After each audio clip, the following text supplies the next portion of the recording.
I'm from Modern HR Solution, working as payroll executive. I'm going to explain about ESI. ESI na Employee State Insurance. Employee state இன்சூரன்ஸ்னால் என்னென்னா ஒரு security கொடுக்குறாங்க அவங்க. அது என்ன செக்யூரிட்டினா, ஒரு எம்ப்ளாயிஸ் வந்து ஒரு இன்சூரன்ஸ் ஆகவோ, ஒரு ஹெல்த் இன்சூரன்ஸ், அது பேசிக்காக ஹெல்த் இன்சூரன்ஸ் ஆகவோ, இல்லைனா வந்து ஒரு எம்ப்ளாயிஸ்க்கு வந்து ஒரு அதர் பெனிஃபிட்ஸ் அவங்களுக்கு வந்து கொடுப்பாங்க அவங்க. இப்போ வந்து இந்த இஎஸ்ஐன்றது ஒரு எஸ்டாப்ளிஷ்மெண்ட் பேசிக்கலாக. அது வந்து எது கீழே வரும்னா, ESI state insurance corporation act அந்த 1948 கீழே வரும். இது வந்து எந்த டிபார்ட்மெண்ட்டில் வரும்னா, அது எந்த பிரிவு கீழே வரும்னா, லேபர் அண்ட் எம்ப்ளாய்மெண்ட் டிபார்ட்மெண்ட் கீழே வரும் இது. இப்போ வந்து இஎஸ்ஐ பற்றி உங்களுக்கு ஒரு அவுட்லுக் இருந்திருக்கும். இப்போ வந்து இஎஸ்ஐயில் வந்து என்னென்ன பெனிஃபிட்ஸ் உங்களுக்கு வந்து இஎஸ்ஐ எடுக்கிறதுனால உங்களுக்கு என்ன யூஸ் இருக்குது அதை பற்றி சொல்ல போகிறோம். இப்போ வந்து பெனிஃபிட்ஸ் என்னென்னா, இப்போ வந்து ஒரு எம்ப்ளாய் அவர் வந்து ஒரு மிடில் கிளாஸு கீழே இருக்கிறவங்களுக்கு ரொம்ப யூஸ்ஃபுல்லான ஒரு ஆர்கனைசேஷன் வந்து ஒரு கவர்மெண்ட் மூலயமா நம்மளுக்கு கொடுக்குறாங்க. இது வந்து உங்களுக்கு ரொம்ப லாங் டைம்லேருந்தே இருக்குது இந்த இஎஸ்ஐன்றது.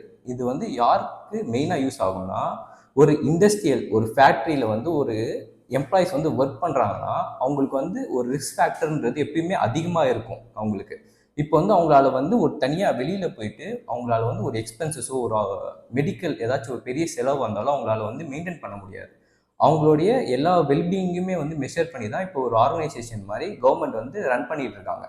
இப்போ வந்து இந்த ஆர்கனைசேஷன் வந்து எதுக்கெலாம் யூஸ் பண்ணுவாங்கன்னா, அது வந்து எப்படிலாம் கவர் பண்ணுவாங்கன்னா, ஒரு எம்ப்ளாய்க்கு வந்து ஏதாச்சும் இல்னஸோ இல்லைனா வந்து ஏதாச்சும் வந்து மேஜர் ஆப்ரேஷன்ஸோ ஏதாச்சும் வந்து மேஜராக ஏதாச்சும் இஷ்யூ ஒரு டெத்தோ ஆயிடுச்சுன்னா எல்லாமே வந்து இவங்க வந்து ஒரு செக்யூரிட்டி கொடுப்பாங்க. ஒரு எம்ப்ளாய்க்கு வந்து அவங்க வந்து அடுத்த மூவ் ஆன் ஆகிறதுக்கு இது ரொம்ப யூஸ்ஃபுல்லாக இருக்கும் இந்த பெனிஃபிட்ஸ் மூலியமாக. இப்போ வந்து இந்த எம்ப்ளாயிஸ் வந்து எப்படி கவரேஜ்குள்ளே வருவாங்க, என்ன க்ரைட்டீரியா இருக்குது அதை பற்றி இப்போ சொல்ல போகிறேன். இப்போ வந்து இந்த எம்ப்ளாயிஸ் வந்து அவங்களுடைய வேஜஸ் 21 ஆர் 21 கீழே இருந்தால் அவங்க வந்து இந்த இஎஸ்ஐக்குள்ளே எலிஜிபிள். இப்போ வந்து இதில் வந்து ஒரு சின்ன ஒரு எக்ஸப்ஷன்ஸ் இருக்குது. இப்போ வந்து ஒரு எம்ப்ளாயி சேரும் போதே அவங்க வந்து ஒரு டிசபிலிட்டியில் இருக்காங்கன்னா அவங்களுக்கு மட்டும் ஒரு எக்ஸப்ஷன் மூலிமா 25,000 வந்து கூட அலோட் பண்ணுவாங்க.